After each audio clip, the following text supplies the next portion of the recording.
Crisis on Earth X Part 4 brought us the conclusion of the 4-part crossover event. A character died, at least several characters died, one character is returning home with some clarity, and 2 sets of characters are now happily married. Hi guys, my name is Jobi-Wan Kenobi, and welcome to a channel in a galaxy far, far away. If you're finding me for the first time, I do Marvel, DC, and Star Wars videos. Hit that subscribe button with notifications on to be on alert for future videos. First, I want to say that this crossover accomplished several things. First, the format of the crossover throughout each and every show is amazing. It's not the typical, this is an episode of Supergirl, so we have to squeeze in other characters from that show. It's more of a, this is an individual story arc that happens within Supergirl and the Flash's time slot. So it feels like a 4-part movie. There are some character arcs that carry over for characters from their shows and carry on throughout the entire crossover, be it on Arrow, The Flash, and Legends of Tomorrow, such as Alex's plot with Maggie, and there was a little bit of Supergirl's arc playing out of how she's an alien, so her emotions are different than that of a human, and I thought that it was great. It was a nice little pit stop for some of these characters to relax and put a pause on those arcs just to gain some clarity. Oliver and Felicity received the new arc during this crossover about marriage, and I felt like that was great. And then Jackson Stein's arc about separating so that Stein can live a life with his family came to a conclusion in this episode.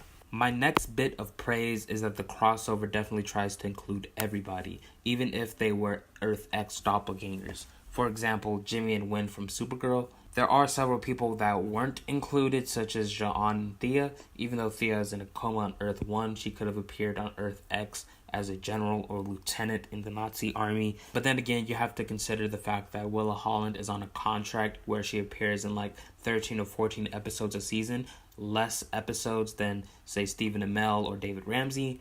And including her in the crossover would have reduced the number of episodes she's in on Arrow this season. So I'm looking forward to what next year's crossover has in store for us. I don't think that this year could be topped, in all honesty, just because of how emotionally charged it was, and I think that's what really made this crossover stand out the most. They'll probably find something that fits on the same level, but it won't exceed what this crossover brought to us. And my pitch would have to be Mongol and Warworld. So Stein died in this episode. However, because of Jackson Stein's connection, their connection was what was keeping Stein alive. Stein told Jax to give him the serum that Cisco made that would separate them so that Jax could live and Stein could die. If Stein didn't take the serum, they both would have died. And the decision Stein made to sacrifice himself so that Jax could live the rest of his life was, as Stein called it, a sacrifice that any father would do for their son. I personally was never truly invested in Jackson Stein and Firestorm, but it was a great conclusion for both of those two characters. They killed Stein off the right way, in my opinion. It was emotionally charged, and I could really feel the impact of his death weighing on these characters, more so for the Legends because they spent more time with him.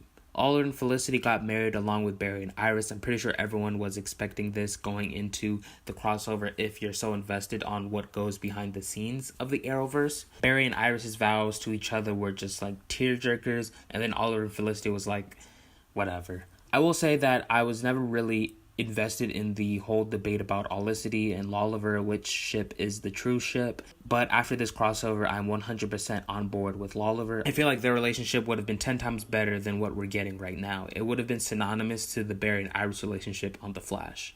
Alex got some closure on her arc about feeling as though she made a mistake leaving Maggie, but in the end, she realized that she's going to trust her instincts more, and it sounded like she's not going back to Maggie. She said that there's always someone else out there for me, just like there's always someone else out there for Sarah. So I think that Alex will stay single for a majority of the season. She'll take custody of Rain's daughter, and then Maggie will see Alex with Rain's daughter, see how good she is with her, and she'll return back to her. So instead of Alex going back to Maggie, Maggie will come back to Alex. Several moments that stood out to me was when Felicity stood up to Oliver X.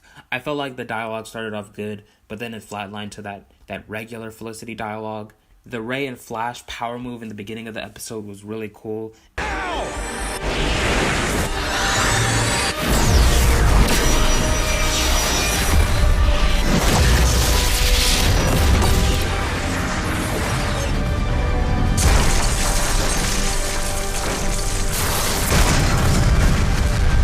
so was that Metallo takedown with all the different heroes teaming up. Let's kick some ass!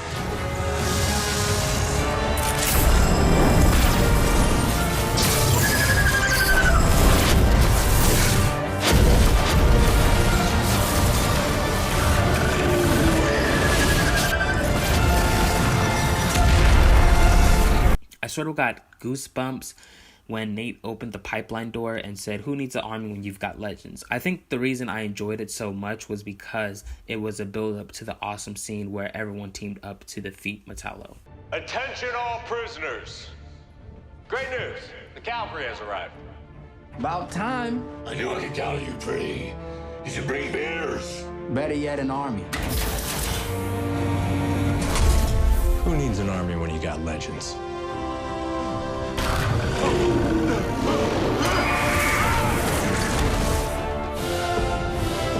And then that third act fight scene was some really good stuff. I know it must have been a headache for the crew to film this because there was just so much going on, but they did it and it was perfect.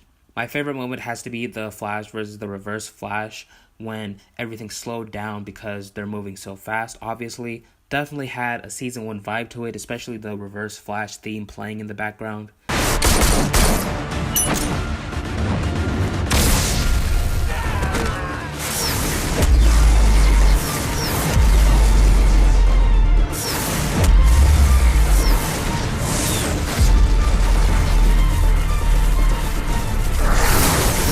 There's also the Mr. Terrific and Atom combo.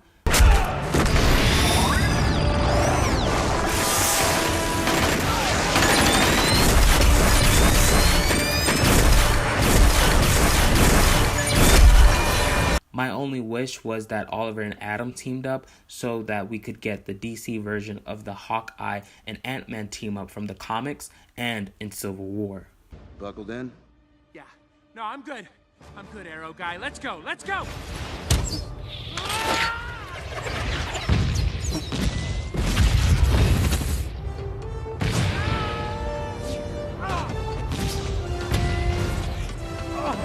But overall, the fight scene was really good, better than last year's because everyone's not fighting CGI aliens. This leaves room for cooler sequences and hand-to-hand combat with other human beings.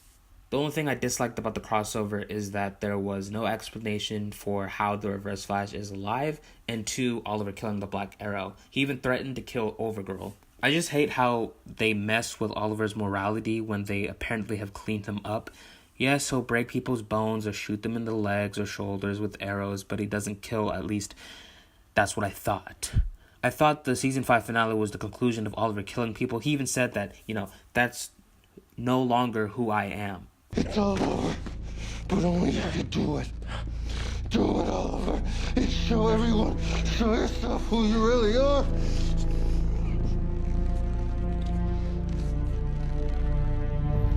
No!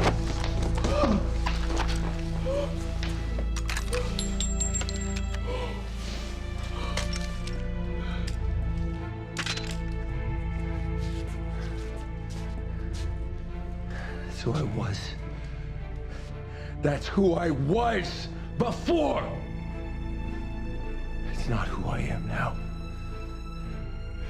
You can blame me for your father's death for the rest of your life. I'm done blaming myself for mine.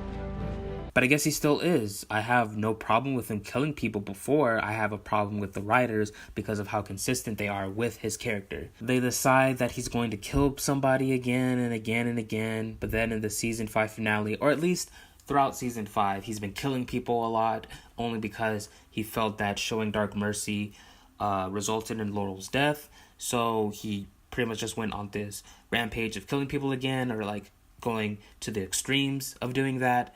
He's put through the meat grinder with Prometheus, and he realizes that he enjoys killing people, and he decides to abandon that lifestyle in the season 5 finale. He declares that he's done with that lifestyle, and then we find out that, he's going back to that lifestyle in season 6 by threatening to kill Overgirl and then killing the Black Arrow as well.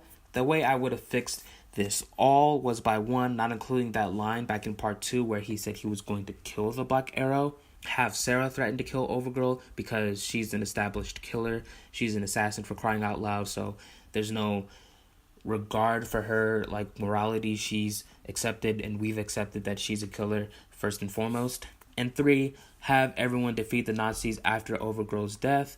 The army is discouraged, they surrender. Oliver beats the shit out of Black Arrow, and then, in the face of defeat, Black Arrow kills himself with cyanide or some other poison. And if this crossover happened before Season 5, say if this was the Season 5 crossover, I would have had no problem with it at all. Overall, it's just inconsistency with Oliver's character and morality that I have a problem with. And as for the explanation as to how the Reverse Flash is alive again, that could come in a future episode, but I kind of wanted that in this episode.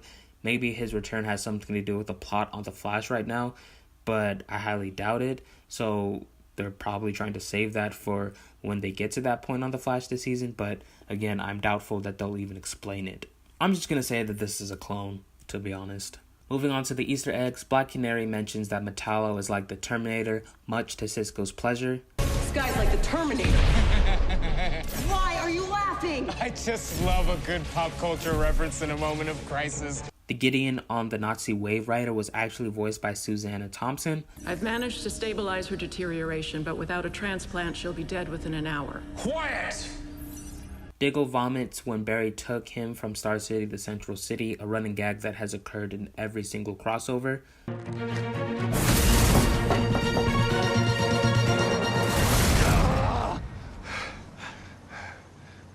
It's a good thing I didn't vomit, right? Yeah. Are you okay? A little warning next time? Sorry. When Kara arrived outside of the Nazi Wave Rider, she asked Overgirl to step outside. General, we've got inbound. Then fire countermeasures. We can't. It's hovering directly off our bow. General, would you care to step outside? In Superman 2, Superman said the exact, if not somewhat exact, line to General Zod. General? Would you care to step outside? Wells told Kara to fly Overgirl up, up, and away, which is a common phrase, but I believe it originally came from a Superman comic. And last, this is like the last Superman reference in this episode, but when Nate caught Supergirl, he said that it would take the Man of Steel to catch the Girl of Steel. And if you don't know, Superman's nickname is the Man of Steel, just like Batman is also called the Dark Knight or the Caped Crusader. So that's it for this video, but here's my question for you guys. What were your thoughts on this episode and the crossover as a whole? Leave your thoughts down in the comments below and be sure to subscribe for future Arrowverse videos. Give this video a thumbs up if you liked it, and other than that, my name is Jobi-Wan Kenobi. May the Force be with you, and have a marvelous day from the LA to the DC.